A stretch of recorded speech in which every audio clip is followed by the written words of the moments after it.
Hello, I'm Matthew Allen, and welcome back to What a Book. Today we continue on in Dracula. Chapter 9 Letter Mina Harker to Lucy Westenra. Budapest, 24 August.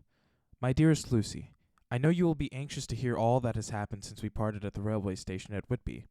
Well, my dear, I got to Hull all right, and caught the boat to Hamburg, and then the train on here. I feel that I can hardly recall anything of the journey, except that I knew I was coming to Jonathan, and that as I should have to do some nursing, I had better get all the sleep I could. I found my dear one, oh, so thin and pale and weak looking. All the resolution has gone out of his dear eyes, and that quiet dignity which I told you was in his face has vanished. He is only a wreck of himself, and he does not remember anything that has happened to him for a long time past. At least, he wants me to believe so, and I shall never ask. He has had some terrible shock, and I fear it might tax his poor brain if he were to try to recall it. Sister Agatha, who is a good creature and a born nurse, tells me that he wanted her to tell me what they were, but she would only cross herself and say she would never tell. That the ravings of the sick were the secrets of God, and that if a nurse through her vocation should hear them, she should respect her trust. She's a sweet, good soul, and the next day, when she saw I was troubled, she opened up the subject my poor dear raved about, added, I could tell you this much, my dear, that it was not about anything which he has done wrong himself, and you, as his wife to be, have no cause to be concerned. He has not forgotten you or what he owes to you. His fear was of great and terrible things which no mortal can treat of. I believe the dear soul thought I might be jealous lest my poor dear should have fallen in love with any other girl. The idea of my being jealous about Jonathan! And yet, my dear, let me whisper, I felt a thrill of joy through me when I knew that no other woman was a cause for trouble. I am now sitting by his bedside, where I can see his face while he sleeps. He is waking.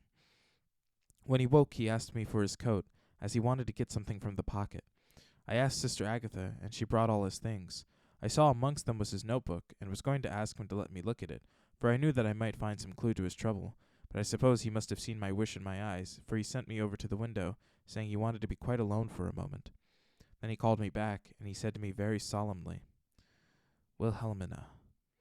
I knew then that he was in deadly earnest, for he has never called me by that name since he asked me to marry him.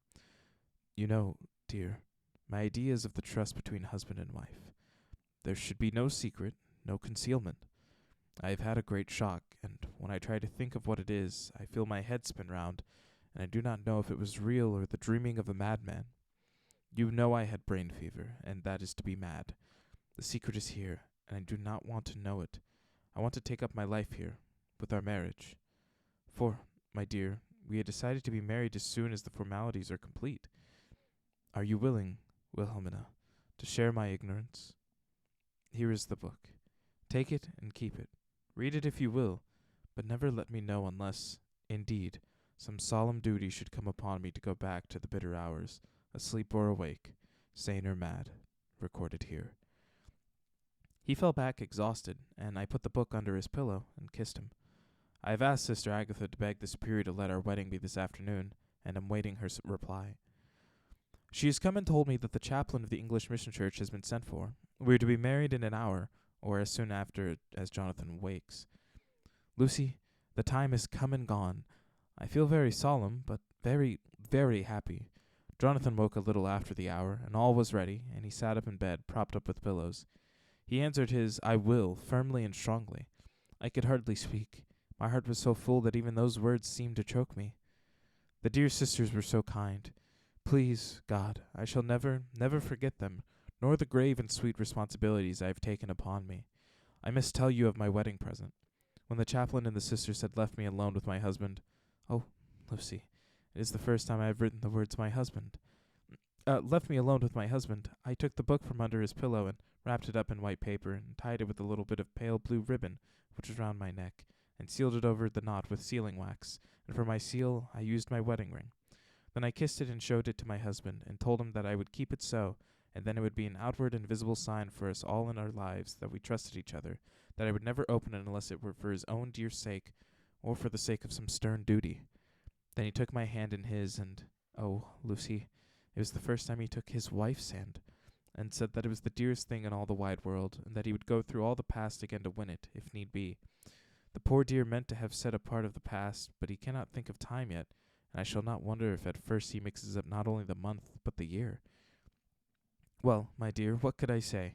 I can only tell him that I was the happiest woman in all the wide world, and that I had nothing to give him except myself, my life, and my trust, and that with these went my love and duty for all days of my life. And, my dear, when he kissed me, and drew me to him with his poor weak hands, it was like a solemn pledge between us.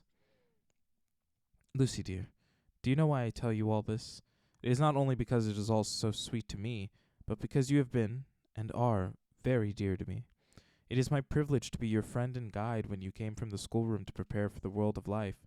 I want you to see now, and with the eyes of a very happy wife, whither duty has led me, so that in your own married life you too may be all happy, as I am.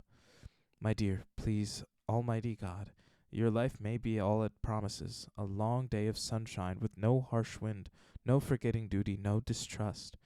I must not wish you no pain, for that can never be, but I do hope you will be always as happy as I am now. Goodbye, my dear. I shall post this at once, and perhaps write you very soon again. I must stop, for Jonathan is waking. I must attend my husband. Your ever-loving, Mina Harker. Letter. Lucy Westenra to Mina Harker. Whitby, 30 August. My dearest Mina, oceans of love and millions of kisses, and may you soon be in your own home with your husband. I wish you were coming home soon enough to stay with us here. The strong air would soon restore Jonathan. It has quite restored me. I have an appetite like a cormorant, am full of life, and sleep well. You will be glad to know that I have quite given up walking in my sleep. I think I have not stirred out of my bed for a week, that is when I once got into it at night. Arthur says I am getting fat. By the way, I forgot to tell you that Arthur is here. We have such walks and drives and rides and rowing and tennis and fishing together, and I love him more than ever. He tells me that he loves me more, but I doubt that, for at first he told me that he couldn't love me more than he did them. But this is nonsense. Oh, there he is, calling to me. So no more just at present from your loving, Lucy. P.S. Mother sends her love. She seems better, poor dear. P.P.S. We are to be married on 28th September. Dr. Seward's Diary. 20 August. The case of Renfield grows even more interesting. He is now so far quieted that there are spells of cessation from his passion. For the first week after his attack he was perpetually violent. Then one night, just as the moon rose, he grew quiet and kept murmuring to himself, "Now I can wait. Now I can wait." The attendant came to tell me, so I ran down at once to have a look at him. He was still in the strait waistcoat and in the padded room, but the suffused look had gone from his face, and his eyes had something of their old pleading. I might almost say, cringing, softness. I was satisfied with his present condition, and directed him to be relieved. The attendants hesitated, but finally carried out my wishes without protest. It was a strange thing that the patient had humor enough to see their distrust, for, coming close to me, he said in a whisper, all the while looking furtively at them, "They think I could hurt you. Fancy me hurting you. The fools." It was soothing, somehow, to the feelings to find myself disassociated even in the mind of this poor madman from the others, but all the same I do not follow his thought. Am I to take it that I have anything in common with him, so that we are, as it were, to stand together? Or has he to gain from me some good so stupendous that my well-being is needful to him?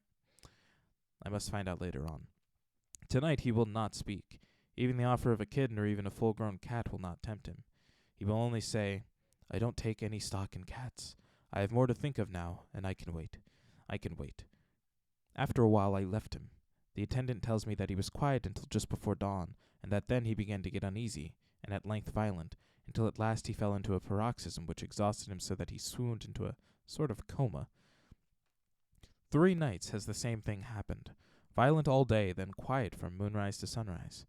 I wish I could get some clue to the cause. It would almost seem as if there was some influence which came and went. Happy thought. We shall tonight play sane wits against mad ones. He escaped before without our help.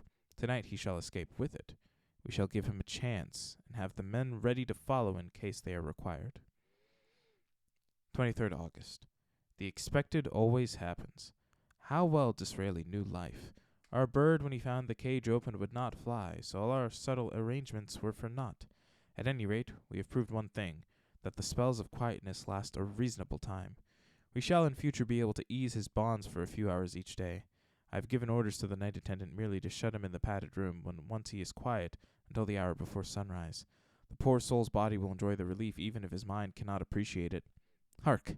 The unexpected again! I am called. The patient has once more escaped. Later. Another night adventure. Renfield artfully waited until the attendant was entering the room to inspect. Then he dashed out past him and flew down the passage. I sent word for the attendants to follow. Again he went into the grounds of the deserted house, and we found him in the same place, pressed against the old chapel door. When he saw me he became furious, and had not the attendant seized him in time, he would have tried to kill me. As we were holding him, a strange thing happened. He suddenly redoubled his efforts, and then as suddenly grew calm. I looked round instinctively, but could see nothing. Then I caught the patient's eye and followed it, but could trace nothing as it lit into the moonlight sky, except a big bat, which was flapping its silent and ghostly way to the west. Bats usually wheel about, but this one seemed to go straight on, as if it knew where it was bound for, or had some intention of its own. The patient grew calmer every instant, and presently said, "You needn't tie me. I shall go quietly." Without trouble, we came back to the house. I feel there is something ominous in his calm, and shall not forget this night. Lucy Westenra's diary. Helsing, 24 August. I must imitate Mina and keep writing things down. Then we can have long talks when we do meet. I wonder when it will be. I wish she were with me again, for I feel so unhappy. Last night I seemed to be dreaming again, just as I was at Whitby. Perhaps it is the change of air, or getting home again. It is all dark and horrid to me, for I can remember nothing, but I am full of vague fear, and I feel so weak and worn out. When Arthur came to lunch he looked quite grieved when he saw me, and I hadn't the spirit to try to be cheerful. I wonder if I could sleep in Mother's room tonight. I shall make an excuse to try. 25 August. Another bad night. Mother did not seem to take to my proposal. She seems not too well herself, and doubtless she fears to worry me. I tried to keep awake, and succeeded for a while, but when the clock struck 12 it waked me from a doze, so I must have been falling asleep. There was a sort of scratching or flapping at the window, but I did not mind it, and as I remember no more, I suppose I must have fallen asleep. More bad dreams. I wish I could remember them. This morning I am horribly weak. My face is ghastly pale, and my throat pains me. It must be something wrong with my lungs, for I don't seem to be getting air enough. I shall try to cheer up when Arthur comes, or else I know he will be miserable to see me so. Letter. Arthur to Dr. Seward. Albemarle Hotel, 31st August.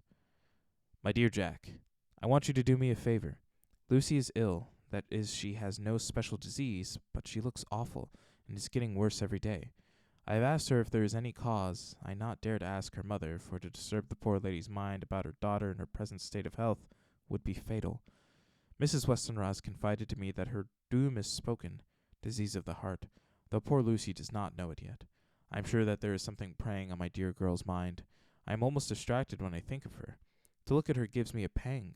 I told her I should ask you to see her, and though she demurred at first, I know why, old fellow, she finally consented.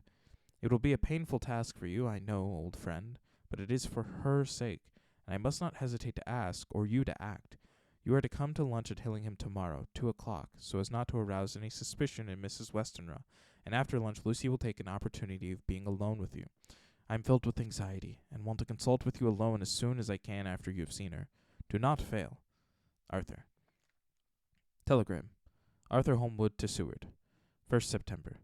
Am summoned to see my father, who is worse. Am writing. Write me fully by tonight's post to ring. Wire me if necessary. Letter from Dr. Seward to Arthur Holmwood. 2nd September.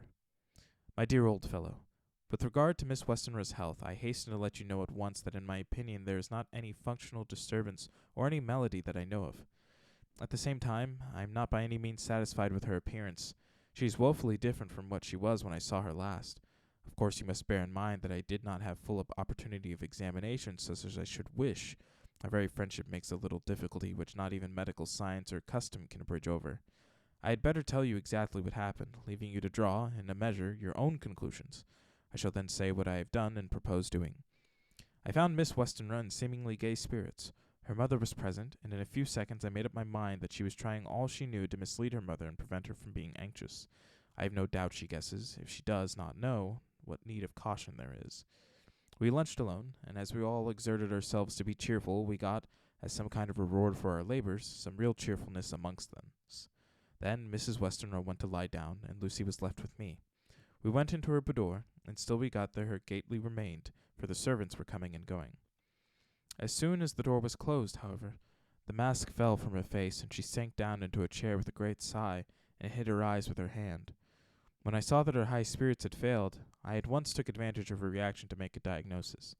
She said to me very sweetly, "I cannot tell you how I loathe talking about myself." I reminded her that a doctor's confidence was sacred, but that you were grievously anxious about her. She caught on to my meaning at once and settled that matter in a word. "Tell Arthur everything you choose. I do not care for myself, but for him. So I am quite free." I could easily see that she was somewhat bloodless, but I could not see the usual anemic signs, and by the chance I was able to test the actual quality of her blood, for on opening a window which was stiff a cord gave way, and she cut her hand slightly with broken glass. It was a slight matter in itself, but it gave me an evident chance, and I secured a few drops of the blood and have analyzed them. The qualitative analysis give a quite normal condition, and shows, I should infer, in itself a vigorous state of health. In other physical matters I was quite satisfied that there is no need for anxiety, but as there must be a cause somewhere, I have come to the conclusion that it must be something mental.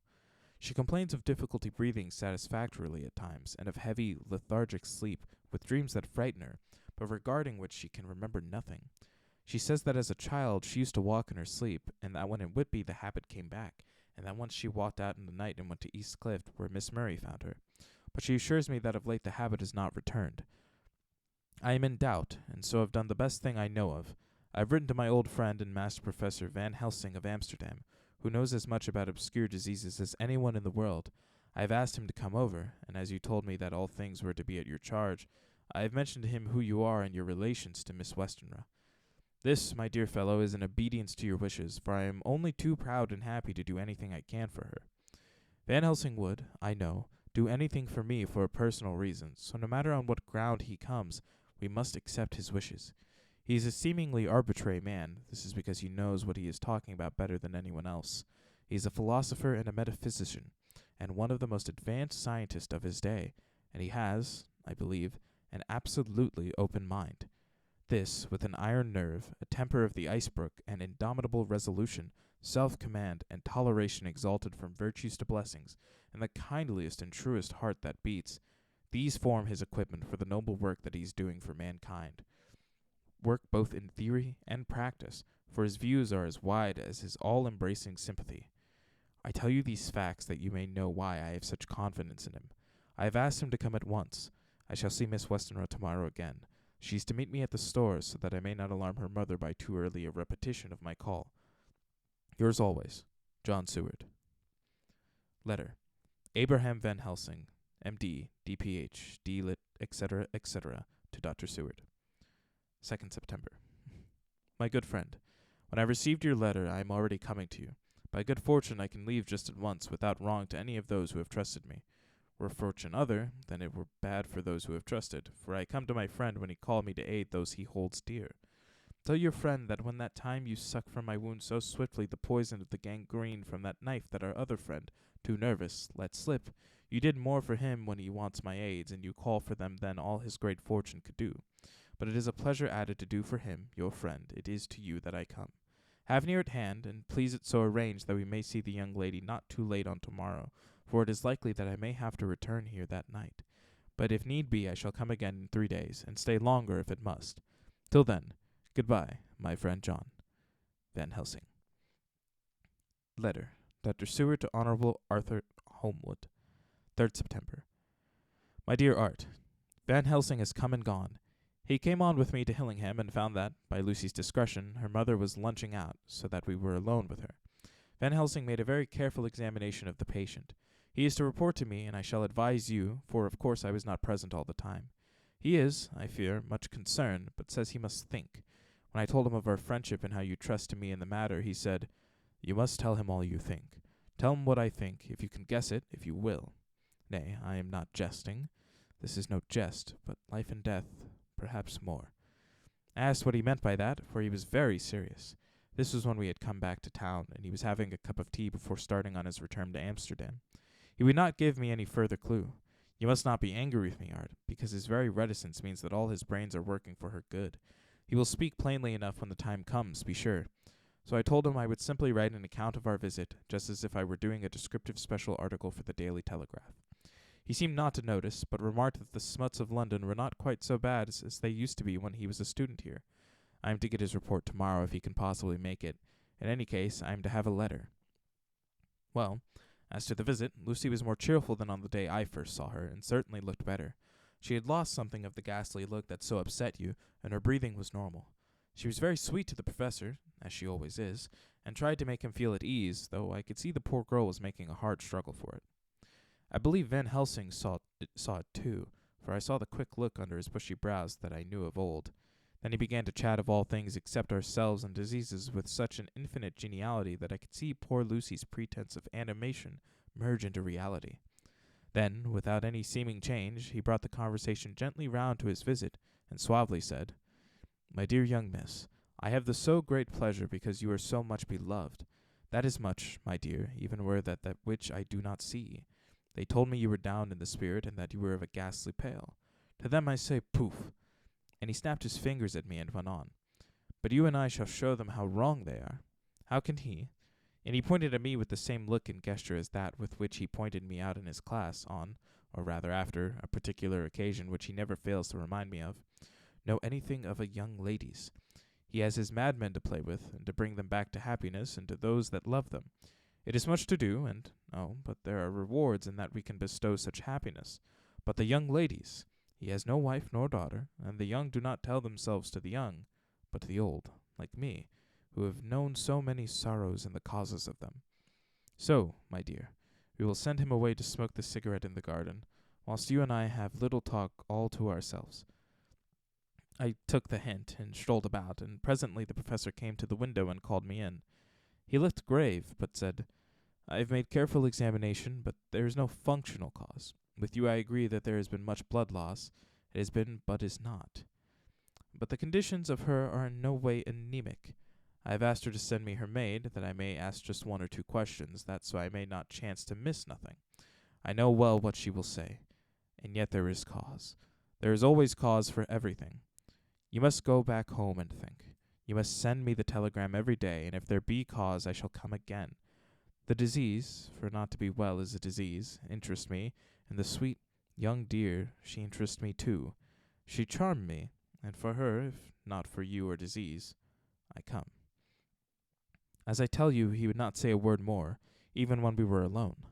And so now, Art, you know all I know. I shall keep stern watch. I trust your poor father is rallying. It must be a terrible thing to you, my dear old fellow, to be placed in such a position between two people who are both so dear to you. I know your idea of duty to your father, and you are right to stick to it. But if need be, I shall send you word to come at once to Lucy, so do not be over anxious unless you hear from me. Dr. Seward's Diary. 4th September. Zoophagus' patient still keeps up our interest in him. He had only one outburst, and that was yesterday at an unusual time. Just before the stroke of noon he began to grow restless. The attendant knew the symptoms and at once summoned aid. Fortunately the men came at a run and were just in time, for at the stroke of noon he became so violent that it took all their strength to hold him. In about 5 minutes, however, he began to get more quiet, and finally sank into a sort of melancholy, in which state he has remained up to now. The attendant tells me that his screams whilst in the paroxysm were really appalling. I found my hands full when I got in, attending to some of the other patients who were frightened by him.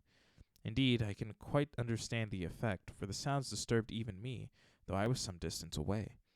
It is now after the dinner hour of the asylum, and as yet my patient sits in a corner brooding, with a dull, sullen, woe-begone look in his face, which seems rather to indicate than to show something directly. I cannot quite understand it. Later. Another change in my patient. At 5 o'clock I looked in on him and found him seemingly as happy and contented as he used to be. He was catching flies and eating them, and was keeping note of his capture by making nail marks on the edge of the door between the ridges of padding. When he saw me, he came over and apologized for his bad conduct, and asked me in a very humble, cringing way to be led back to his own room, and to have his notebook again. I thought it well to humor him, so he is back in his room with the window open. He has the sugar of his tea spread out on the window-sill, and is reaping quite a harvest of flies. He is not now eating them, but putting them into a box, as of old, and is already examining the corners of his room to find a spider. I tried to get him to talk about the past few days, for any clue to his thoughts would be of immense help to me, but he would not rise. For a moment or two he looked very sad, and said in a sort of far-away voice, as though saying it rather to himself than to me, "All over, all over. He has deserted me. No hope for me now unless I do it myself." Then suddenly turning to me in a resolute way, he said, "Doctor, won't you be very good to me and let me have a little more sugar? I think it would be very good for me." "And the flies?" I said. "Yes, the flies like it too, and I like the flies, therefore I like it." And there are people who know so little as to think that madmen do not argue. I procured him a double supply, and left him as happy a man as I suppose any in the world. I wish I could fathom his mind. Midnight. Another change in him. I had been to see Miss Westenra, whom I found much better, and had just returned, and was standing at our own gate looking at the sunset, when once more I heard him yelling. As his room is on this side of the house, I could hear it better than in the morning. It was a shock to me to turn from the wonderful smoky beauty of a sunset over London, with its lurid lights and inky shadows, and all the marvelous tints that come on foul clouds, even as on foul water, and to realize all the grim sternness of my own cold stone building, with its wealth of breathing misery, and my own desolate heart to endure it all. I reached him just as the sun was going down, and from his window saw the red disk sink.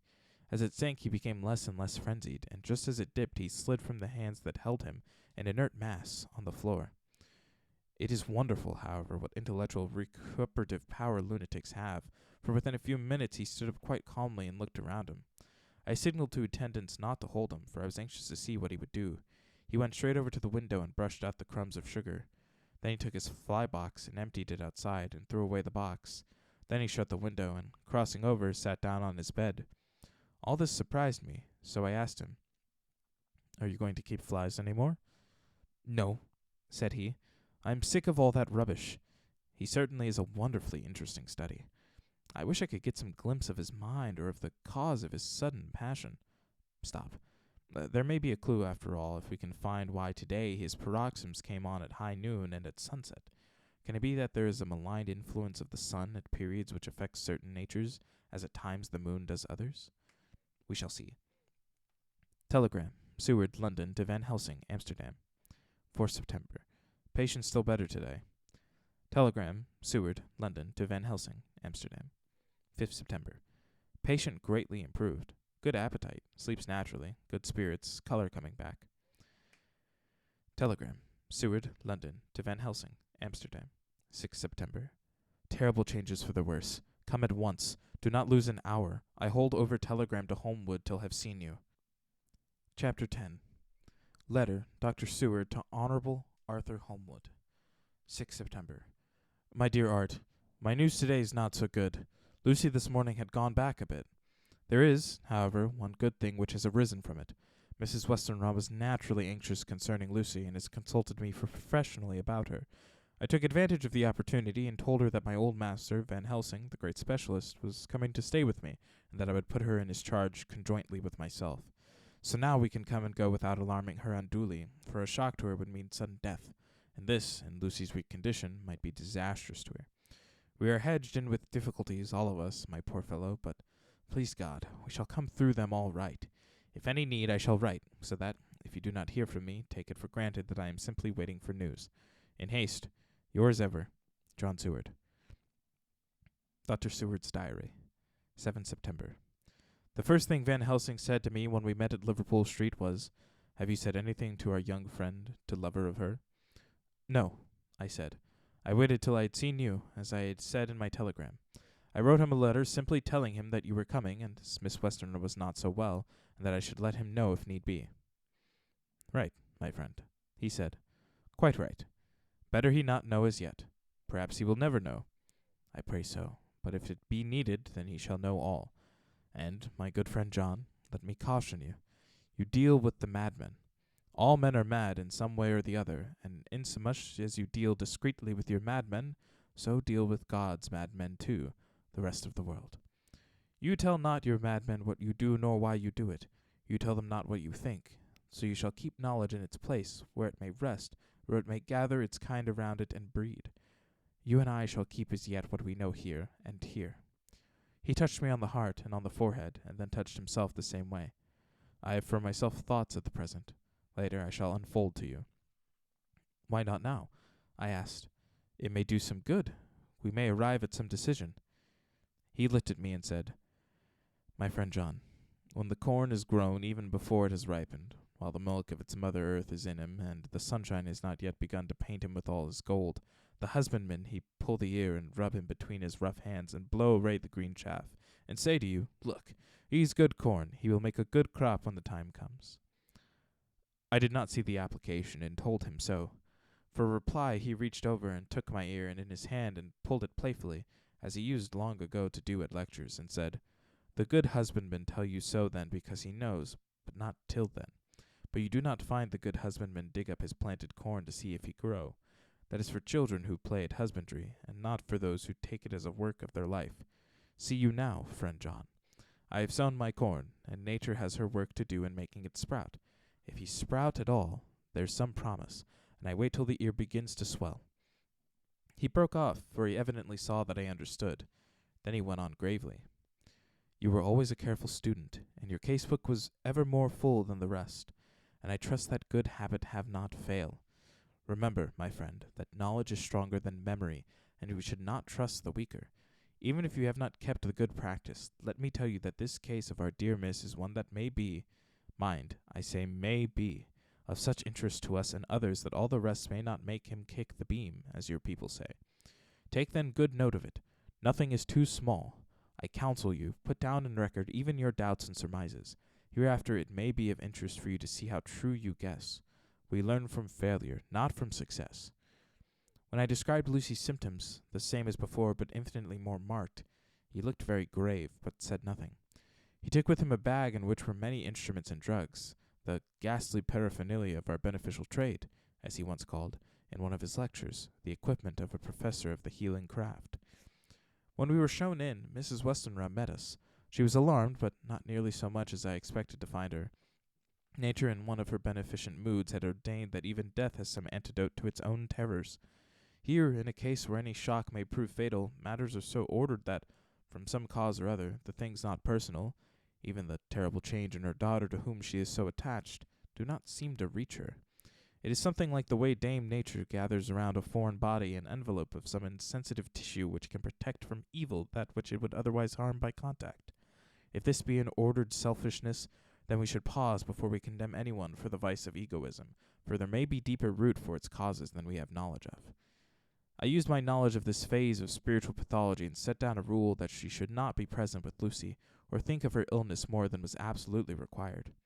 She assented readily, so readily that I saw again the hand of nature fighting for life. Van Helsing and I were shown up to Lucy's room. If I was shocked when I saw her yesterday, I was horrified when I saw her today. She was ghastly, chalkily pale. The red seemed to have gone even from her lips and gums, and the bones of her face stood out prominently. Her breathing was painful to see or hear. Van Helsing's face grew set as marble, and his eyebrows converged till they almost touched over his nose. Lucy lay motionless, and did not seem to have strength to speak, so for a while we were all silent. Then Van Helsing beckoned to me, and we went gently out of the room. The instant we had closed the door, he stepped quickly along the passage to the next door, which was open. Then he pulled me quickly in with him and closed the door. My God, he said, this is dreadful. There is not time to be lost. She will die for sheer want of blood to keep the heart's action as it should be. There must be a transfusion of blood at once. Is it you or me? I am younger and stronger, Professor. It must be me. Then get ready at once. I will bring up my bag. I am prepared. I went downstairs with him, and as we were going there was a knock at the hall door. When we reached the hall, the maid had just opened the door, and Arthur was stepping quickly in. He rushed up to me, saying in an eager whisper, Jack, I was so anxious. I read between the lines of your letter and have been in an agony. The dad was better, so I ran down here to see for myself. Is not that gentleman Dr. Van Helsing? I am so thankful to you, sir, for coming. When first the professor's eyes had lit upon him, he had been angry at his interruption at such a time, but now, as he took in his stalwart proportions and recognized the strong young manhood which seemed to emanate from him, his eyes gleamed. Without a pause, he said to him as he held out his hand, Sir, you have come in time. You are the lover of our dear miss. She is bad, very, very bad. Nay, my child, do not go like that. For he suddenly grew pale and sat down in a chair almost fainting. You are to help her. You can do more than any that live, and your courage is her best help. What can I do? asked Arthur hoarsely. "Tell me, and I shall do it.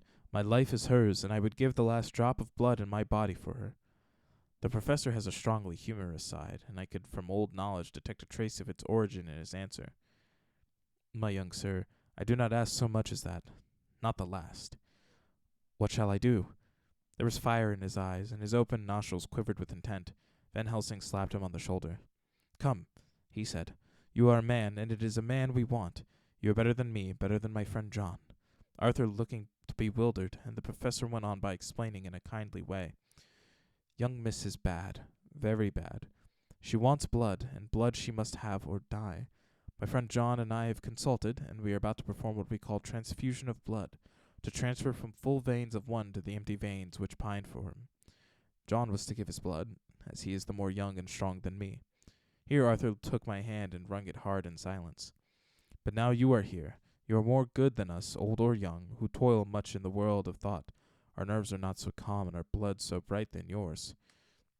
Arthur turned to him and said, "If you only knew how gladly I would die for her, you would understand." He stopped with a sort of choke in his voice. "Good boy," said Van Helsing. "In the not so far off you will be happy that you have done all for her love. Come now and be silent. You shall kiss her once before it is done, but then you must go, and you must leave at my sign. Say no word to madam. You know how it is with her. There must be no shock. Any knowledge of this would be one. Come." We all went up to Lucy's room. Arthur by direction remained outside. Lucy turned her head and looked at us, but said nothing. She was not asleep, but she was simply too weak to make the effort. Her eyes spoke to us, that was all. Van Helsing took some things from his bag and laid them on a little table out of sight.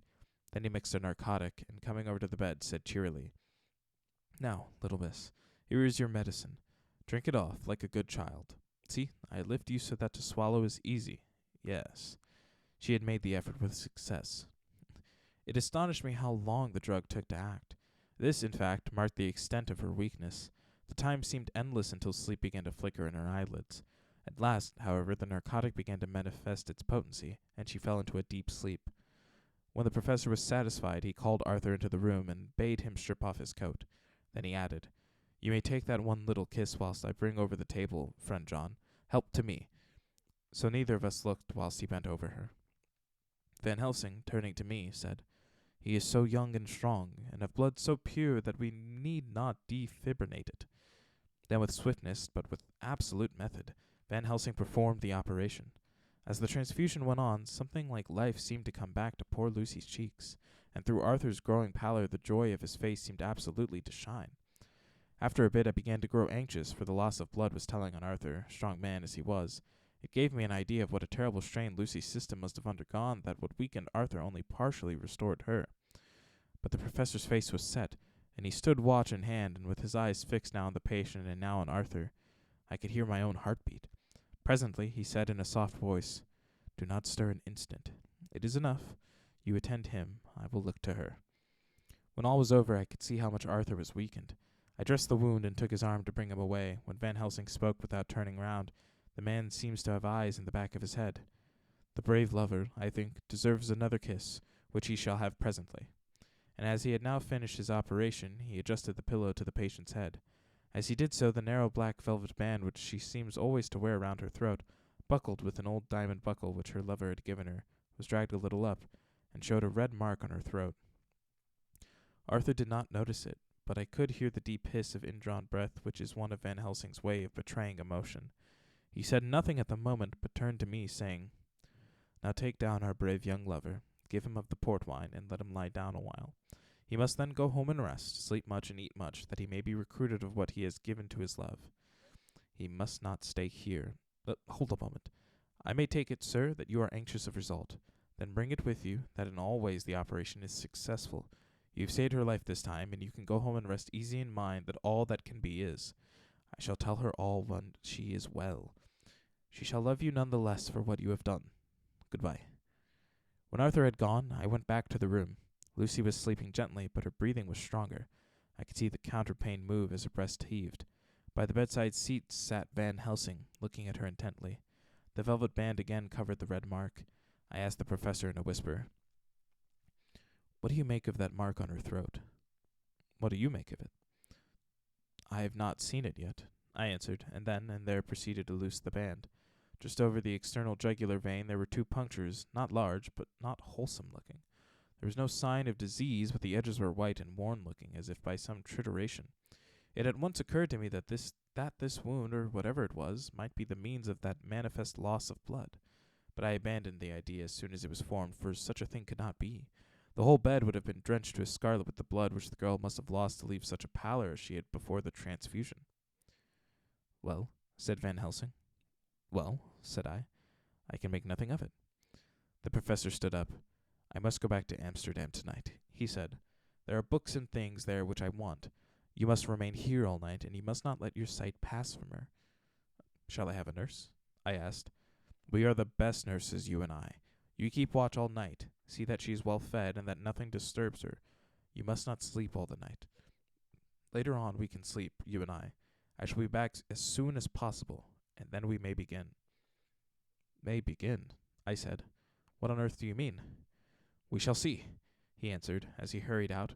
He came back a moment later and put his head inside the door and said with a warning finger held up, "Remember, she is your charge. If you leave her and harm befall, you shall not sleep easy hereafter." Dr. Seward's diary continued. 8 September. I sat up all night with Lucy. The opiate worked itself off towards the dusk, and she waked naturally. She looked a different being from what she had been before the operation. Her spirits even were good, and she was full of a happy vivacity, but I could see the evidences of the absolute prostration which she had undergone. When I told Mrs. Westenra that Dr. Van Helsing had directed that I should sit up with her, she almost pooh-poohed the idea, pointing out her daughter's renewed strength and excellent spirits. I was firm, however, and made preparations for my long vigil. When her maid had prepared her for the night, I came in, having in the meantime had supper, and took a seat by the bedside. She did not in any way make objection, but looked at me gratefully whenever I caught her eye. After a long spell she seemed sinking off to sleep, but with an effort seemed to pull herself together and shook it off. It was apparent that she did not want to sleep, so I tackled the subject at once. "You do not want to sleep?" "No, I am afraid." "Afraid to go to sleep? Why so?" "It is the boon we all crave for." "Ah, not if you were like me, if sleep was to you a presage of horror." "A presage of horror? What on earth do you mean?" "I don't know. Oh, I don't know. And that is what is so terrible. All this weakness comes to me in sleep until I dread the very thought." "But, my dear girl, you must sleep tonight. I am here watching you, and I can promise that nothing will happen." "I can trust you," she said. I seized the opportunity and said, "I promise that if I see any evidence of bad dreams, I will wake you at once." "You will? Oh, will you really? How good you are to me. Then I will sleep." And almost at the word she gave a deep sigh of relief and sank back, asleep. All night long I watched by her. She never stirred, but slept on in a deep, tranquil, life-giving, health-giving sleep. Her lips were slightly parted, and her breast rose and fell with the regularity of a pendulum. There was a smile on her face, and it was evident that no bad dreams had come to disturb her peace of mind. In the early morning her maid came, and I left her in her care and took myself back home, for I was anxious about many things. I sent a short wire to Van Helsing and to Arthur, telling them of the excellent result of the operation. My own work, with its manifold arrears, took me all day to clear off. It was dark when I was able to inquire about my zoophagus patient. The report was good. He had been quite quiet for the past day and night. A telegram came from Van Helsing at Amsterdam whilst I was at dinner, suggesting that I should be at Hillingham tonight, as it might be well to be at hand, and stating that he was leaving by the night mail and would join me early in the morning. 9 September. I was pretty tired and worn out when I got to Hillingham. For 2 nights I had hardly had a wink of sleep, and my brain was beginning to feel that numbness which marks cerebral exhaustion. Lucy was up and in cheerful spirits. When she shook hands with me, she looked sharply in my face and said, "No sitting up tonight for you. You are worn out. I am quite well again. Indeed, I am, and if there is to be any sitting up, it is I who will sit up with you."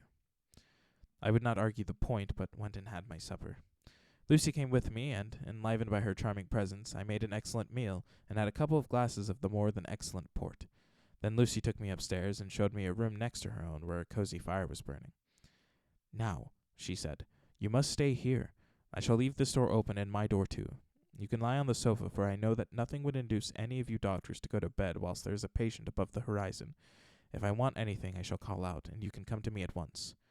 I could not be quiesced, for I was a dog tired, and could not have sat up had I tried. So, on her renewing her promise to call me if she should want anything, I lay on the sofa and forgot all about everything. Lucy Westenra's diary. 9 September. I feel so happy tonight. I have been so miserably weak that to be able to think and move about is like feeling sunshine after a long spell of east wind out of a steel sky. Somehow Arthur feels very, very close to me. I seem to feel his presence warm about me. I suppose it is that sickness and weakness are selfish things and turn our inner eyes in sympathy on themselves, whilst health and strength give love rein, and in thought and feeling he can wander where he wills. I know where my thoughts are. If only Arthur knew. My dear, your ears must tingle as you sleep, as mine do waking. Oh, the blissful rest of last night. How I slept with that dear, good Dr. Seward watching me. And tonight I shall not fear to sleep, since he is close at hand and within call. Thank everybody for being so good to me. Thank God. Good night, Arthur. Dr. Seward's diary. 10 September. I was conscious of the professor's hand on my head, and started awake all in a second. That is one of the things that we learn in an asylum at any rate. And how is our patient? Well, when I left her, rather when she left me, I answered. Come, let us see, he said, and together we went into the room. The blind was down, and I went over to raise it gently, whilst Van Helsing stepped with his soft, cat-like tread over to the bed. As I raised the blind, and the morning sunlight flooded the room, I heard the professor's low hiss of inspiration, and knowing its rarity, a deadly fear shot through my heart. As I passed over, he moved back, and his exclamation of horror, Gott in Himmel, needed no enforcement from his agonized face. He raised his hand and pointed to the bed, and his iron face was drawn and ashen white. I felt my knees begin to tremble. There on the bed, seemingly in a swoon, lay poor Lucy, more horribly white and wan-looking than ever. Even the lips were white, and the gums seemed to have shrunken back from the teeth, as we sometimes see in a corpse after a prolonged illness. Van Helsing raised his foot to stamp in anger, but the instinct of his life and all the long years of habit stood to him, and he put it down again softly. Quick, he said. Bring the brandy. I flew to the dining room and returned with the decanter. He wetted the poor white lips with it, and together we rubbed palm and wrist and heart. He felt her heart, and after a few moments of agonizing suspense said, It is not too late. It beats, though but feebly.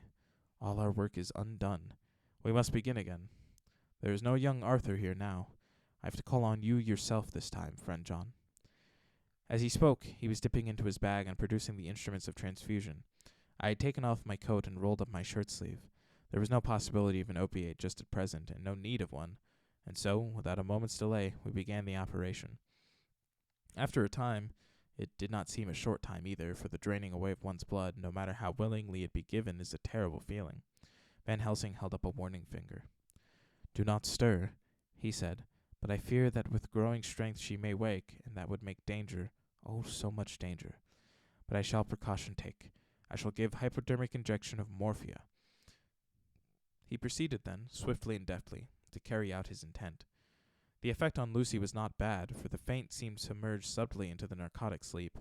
It was with a feeling of personal pride that I could see a faint tinge of color steal back into the pallid cheeks and lips. No man knows, till he experiences it, what it is to feel his own lifeblood drawn away into the veins of the woman he loves. The professor watched me critically. That will do, he said. Already? I remonstrated. You took a great deal more from Art. To which he smiled a sad sort of smile as he replied, He is her lover, her fiancé. You have work, much work to do for her and for others, and the present will suffice. When we stopped the operation, he attended to Lucy, whilst I applied digital pressure to my own incision. I laid down while I waited his leisure to attend me, for I felt faint and a little sick. By and by he bound up my wound and sent me downstairs to get a glass of wine for myself. As I was leaving the room, he came after me and half whispered, Mind, nothing must be said of this. If our young lover should turn up unexpected, as before, no word to him. It would at once frighten him and jealous him too. There must be none. So, when I came back, he looked at me carefully and then said, You are not much the worse. Go into the room and lie on your sofa and rest a while, then have much breakfast and come here to me. I followed out his orders, for I knew how right and wise they were. I had done my part, and now my next duty was to keep up my strength. I felt very weak, and in the weakness lost something of the amazement at what had occurred. I fell asleep on the sofa, however, wondering over and over again how Lucy had made such a retrograde movement, and how she could have been drained of so much blood with no sign anywhere to show for it. I think I must have continued my wonder in my dreams, for sleeping and waking my thoughts always came back to the little punctures in her throat and the ragged, exhausted appearance of their edges, tiny though they were. Lucy slept well into the day, and when she woke she was fairly well and strong, though not nearly so much as the day before. When Van Helsing had seen her, he went out for a walk, leaving me in charge, with strict injunctions that I was not to leave her for a moment. I could hear his voice in the hall, asking the way to the nearest telegraph office.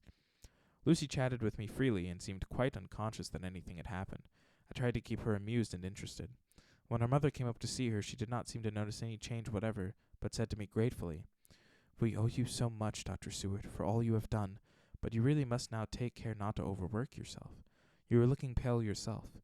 You want a wife to nurse and look after you a bit, that you do." As she spoke, Lucy turned crimson, though it was only momentarily, for her poor wasted veins could not stand for long an unwanted drain to the head. The reaction came in excessive pallor as she turned imploring eyes on me. I smiled and nodded and laid my finger on my lips. With a sigh, she sank back amid her pillows. Van Helsing returned in a couple of hours, and presently said to me, "Now you go home, and eat much and drink enough. Make yourself strong. I stay here tonight, and I shall sit up with little miss myself. You and I must watch the case, and we must have none other to know. I have grave reasons. No, do not ask me. Think what you will. Do not fear to think even the most not improbable. Good night." In the hall, 2 of the maids came to me, and asked if they or either of them might not sit up with Miss Lucy.